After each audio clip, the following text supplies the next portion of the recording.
बिस्मिल्लाहिर्रहमानिर्रहीम। अस्सलाम वालेकुम गाइस। आज हम अपने किचन लज़्ज़त फैक्ट्री में जो चीज़ बना रहे हैं वो है गाजर का हलवा। तो इसके लिए जो मैंने लिया है 3 किलो मेरे पास गाजर ली थी मैंने, और उसको अच्छी तरह से छील कर मैंने धो कर रख लिया है, ड्राई कर लिया मैंने इसको। क्योंकि जब हम बाज़ार से लेके आते हैं इसमें बहुत ज़्यादा मिट्टी वगैरह होती है, तो इसको पहले भी वॉश करते हैं और बाद में छिलने के बाद भी मैंने इसे अच्छी तरह से वॉश करके खुशक कर लिया। तो अब हम इस तरह का बॉल लेंगे बड़ा सा, आप चाहें तो परात ले लें, चाहे बॉल ले लें, पतीली ले लें, कुछ भी ले लें एज़ यू विश। तो फिर इस तरह का हम ग्रेटर लेंगे और मोटी साइड से हम गाजरों को क्रश करना स्टार्ट कर देंगे। मोटी इसलिए क्रश करेंगे ताकि जो है ना हमारा गाजर का हलवा जब बन के रेडी हो तो बिल्कुल खीर जैसा ना हो, बिल्कुल वो ली सी ना बनी हो, उसकी थोड़ा खिला खिला सा फील हो। तो मोटी साइड से जो है ना हम इसको करेंगे। तो ये देखें जी, यहाँ पे मैंने अपनी सारी गाजरें जो है ना वो क्रश कर ली हैं। अब हम बाकी का प्रोसेस करते हैं, ठीक है। तो आपने भी इसी तरह से करना है। ज़्यादा बारीक अगर आप करेंगे तो वो ना देखने में अच्छा लगता है और टेस्ट तो खैर उसका अच्छा ही होता है, लेकिन देखने में बिल्कुल भी अच्छा नहीं लगता। अब हम कोई भी कढ़ाई लेंगे, कढ़ाई ले लें, पतीली ले लें, कुछ भी ले लें। तो उसमें ऐड करेंगे हम 2 चम्मच देसी घी। अगर मेल्टेड घी है तो फिर जो है ना वो 4-5 चम्मच होगा। यहाँ पे जो है मेरा जमा हुआ घी है, तो जो है ना मैं सिर्फ 1.5-2 चम्मच ही लूँगी। तो इसको किसी भी चम्मच के साथ अच्छी तरह से आपने सारी कढ़ाई में इसको ग्रीस कर लेना है। और इलायचियाँ, अब हम इसको ना मोटा मोटा कूट के मैंने सब्ज़ इलायचियाँ 5-6 इसमें ऐड की हैं। इसको हल्का सा गर्म करेंगे और फिर अब इसमें हम ऐड करेंगे अपनी गाजरें, ठीक है। तो ग्रीस घी से करने का बर्तन को मकसद ये है कि वो चिपके नहीं साथ, ठीक है। इसलिए मैंने इसको पहले ग्रीस किया है, वरना स्टार्ट में से घी की ज़रूरत नहीं होती है। बस इसीलिए करते हैं, ग्रीस करते हैं बर्तन को, ताकि अच्छी तरह से जो है ना वो पके और साथ ना हाथ चिपके, ठीक है। अगर आप नॉन स्टिक लेंगे तो फिर तो ग्रीस करने की भी ज़रूरत नहीं पड़ेगी, लेकिन अगर आप कर लेंगे तो ज़्यादा अच्छा हो जाएगा। अब जी हमने गाजरों को अच्छी तरह से मिक्स कर लिया, जो थोड़ा बहुत घी था हमारा, और हमने इसे स्टीम पे रख दिया 5 से 7 मिनट के लिए, जस्ट ज़्यादा नहीं रखेंगे। अब हम इसको हिलाते हैं, क्योंकि गाजरें इसमें नेचुरली तौर पे जो है ना बहुत ज़्यादा इसमें पानी होता है, ठीक है। और इसमें मिठास भी होती है, इतनी बहुत खूबसूरत इस वक्त खुशबू आ रही है इसकी। तो यहाँ पे जी अब हम इसको हिला लेंगे ताकि जो नीचे वाली गाजरें हमारी सॉफ्ट हो गई हैं तो ऊपर वाली भी अच्छी तरह से हो जाए, ठीक है। अब इसको हिला के हम फिर दोबारा से स्टीम पे रख देंगे, ताकि जो है ना सारी गाजरें अच्छी तरह से पानी छोड़ दें और गल भी जाएं। तो यहाँ पे जी हमारी गाजरें काफ़ी हद तक इसमें पानी जो है ना वो ड्राई हो चुका है, इसने पानी छोड़ दिया था और काफ़ी हद तक ये सुकड़ गई हैं। अब हम इसको हिलाएंगे अच्छी तरह से। देखिए मेरा ज़रा भी जो है ना वो साइडों पे चिपक नहीं रहा है। अगर हम इसको ग्रीस नहीं करते तो ये लाजमी चिपकता, तो इसलिए जो है ना इसको आप ग्रीस लाजमी कीजिएगा। और देखें जी हमारी गाजरें काफ़ी ज़्यादा जो है ना वो सुकड़ चुकी हैं, तकरीबन हाफ़ तक जो हो चुकी है।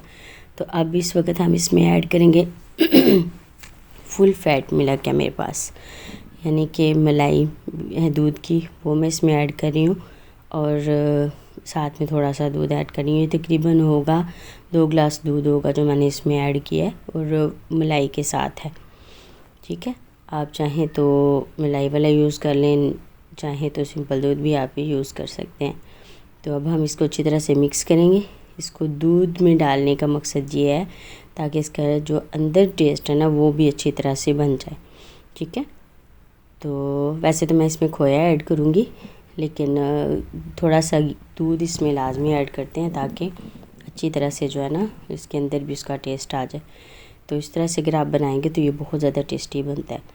तो अब हम इसको जो है ना वक्तन फ़वक्तन हिलाएंगे, और पानी और दूध बिल्कुल जब खुश्क हो जाएगा फिर हम बाकी का प्रोसेस इसमें करेंगे।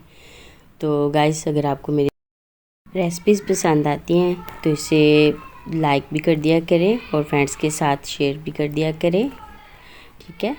और मेरे चैनल को सब्सक्राइब भी कर दिया करें और बेल आइकन को भी दबा लिया करें ताकि जो भी मेरी रेसिपीज़ आए वो सबसे पहले आप तक पहुँचे। तो ये आप लोगों की तरफ से ना मोहब्बत और प्यार होता है हमारे लिए। तो अगर किसी चीज़ में कोई प्रॉब्लम हो तो आप मुझे कमेंट करके पूछ सकते हैं।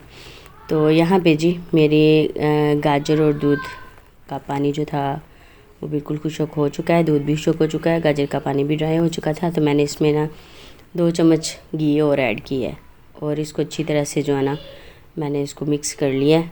और साथ ही हम ऐड कर देंगे मीठा। आप चाहें तो शक्कर ऐड कर लें, आप चाहें तो चीनी ऐड कर लें। मैं यहाँ पे शक्कर ऐड कर रही हूँ, ठीक है। ये 5 चम्मच है, यानी कि 5 टेबल स्पून ना मैंने इसमें यूज़ किया है मीठा, क्योंकि गाजरें जो है ना अल्लाह ताला ने इसमें मिठास रखी होती है तो इससे ज़्यादा मीठे की ज़रूरत नहीं होती। अब हम इसे अच्छी तरह से मिक्स करेंगे और भून लेंगे। और इस टाइम पे ना आग हम फुल रखेंगे, फुल फ्लेम पे मैं इसको कर रही हूँ। और इसे ज़्यादा से ज़्यादा आधा घंटा लगेगा बनाने में। अगर आप फुल फ्लेम पे करके करेंगे ना तो ज़्यादा से ज़्यादा आधा घंटा लगेगा और आपका ये गाजर का हलवा जो ना रेडी हो जाएगा। अब हम इसे अच्छी तरह से भूनेंगे ताकि ये ना घी छोड़ दे, ठीक है। अब इसे मुसलसल हिलाने की ज़रूरत है, इसे आपको पास ही खड़े होना पड़ेगा, आगे पीछे आप नहीं जा सकते। तो जो है ना आप इसे लाजमी ट्राई कीजिएगा, ठीक है। अब इस टाइम पे जो है ना मेरी गाजर बिल्कुल भुन गई थी और उसने जो घी छोड़ दिया था। बहुत ज़्यादा हम इसको खुश्क नहीं करेंगे, थोड़ा जूसी जूसी ही होगा। तो इस टाइम पे मैं इसमें ऐड कर रही हूँ 2 से 3 चम्मच खोया, ठीक है। आप चाहें तो बाद में भी ऐड कर सकते हैं, लेकिन मैं इसका टेस्ट बढ़ाने के लिए इसके अंदर भी ऐड कर रही हूँ, ठीक है। आप चाहें तो बाद में इसमें ऐड कर लें, लेकिन इस वक्त अगर आप ऐड करेंगे तो उसका टेस्ट बहुत ज़बरदस्त होगा। तो इसे हम अच्छी तरह से मिक्स करके इसको भी भून लेंगे ताकि जो है ना इसका टेस्ट पूरा मिक्स हो जाए इसमें। और वैसे भी बना के मैंने पहले से रखा हुआ था तो इसको एक बार जो है ना गर्म करना लाजमी था, वरना ये अगर बाहर पड़ी रहे तो ख़राब भी हो सकता है। तो इसलिए जो है ना मैं इसे अच्छी तरह से भून लिया। इस टाइम पे आप कोई भी ड्राई फ्रूट ऐड कर सकते हैं इसमें। मैं इसमें जो है ना मेरे पास कोकोनट था, मैं इसको काट के इसमें डाल रही हूँ। अगर आप चाहें तो कोई भी ड्राई फ्रूट ऐड कर सकते हैं, ठीक है। अब इसको हम थोड़ा सा भूनेंगे और ज़्यादा नहीं, क्योंकि ये हमारा रेडी हो चुका है। तो यहाँ पे जी मेरा हलवा बिल्कुल रेडी हो चुका। ये देखिए जी मैंने इसको डिश आउट किया है। आप किसी भी तरह इसको गार्निश कर सकते हैं। आप चाहें तो खोया इसके ऊपर लेयर में लगा लें, जैसे भी आप चाहें इसके ऊपर मुकम्मल इसको कोट कर लें, ये आपकी मर्ज़ी है। तो माशाल्लाह से ये देखने में भी बहुत खूबसूरत है और खाने में भी बहुत टेस्टी है। तो गाइस अपनी दुआ में याद रखिएगा। नेक्स्ट इंशाल्लाह मिलेंगे किसी और अच्छी सी रेसिपी के साथ। तब तक के लिए इजाज़त दीजिए। अल्लाह हाफिज़।